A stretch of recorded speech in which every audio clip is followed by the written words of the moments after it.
এই পিঠাটা এইভাবে একবার তৈরি করে খেলে বারবার খেতে মন চাইবে। অনেক মজার পিঠা। আসসালামু আলাইকুম ভিউয়ার্স, আজ দেখাবো একটু ভিন্নভাবে পাটিসাপটা পিঠা তৈরি করে।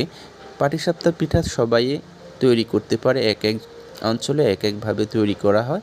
তো আজকে আমি একটু ভিন্নভাবে তৈরি করে দেখাচ্ছি। এখানে আমি আলাদাভাবে নারকেলের পুরুন করে নিয়েছি গুড় দিয়ে। তারপরে পাটিসাপটা পিঠার উপরে ওই পুরুনটা দিয়ে একটু ঢাকনা দিয়ে রেখে দিব যেন পিঠাটা একটু সিদ্ধ হয়ে যায়। তারপরে এবার মুড়ে নিব। এই দেখুন অনেক ইজিভাবে মোড়ানো হয়ে গেছে, আর পিঠাটাও অনেক সুন্দর হয়েছে, অনেক সফট হয়েছে।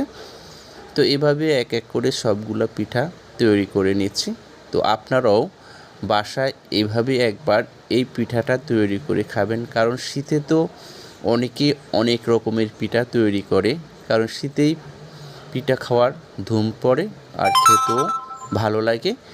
তো আমার এক এক করে সবগুলা পিঠা তৈরি করা হয়ে গিয়েছে।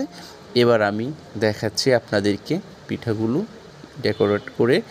এই যে দেখুন সবগুলা পিঠা অনেক সুন্দর হয়েছে। তো আপনারাও চেষ্টা করবেন, অনেক মজার একটা পিঠা। আর খেতে হলে আমাদের বাসায় চলে আসবেন। আল্লাহ হাফেজ, আসসালামু আলাইকুম।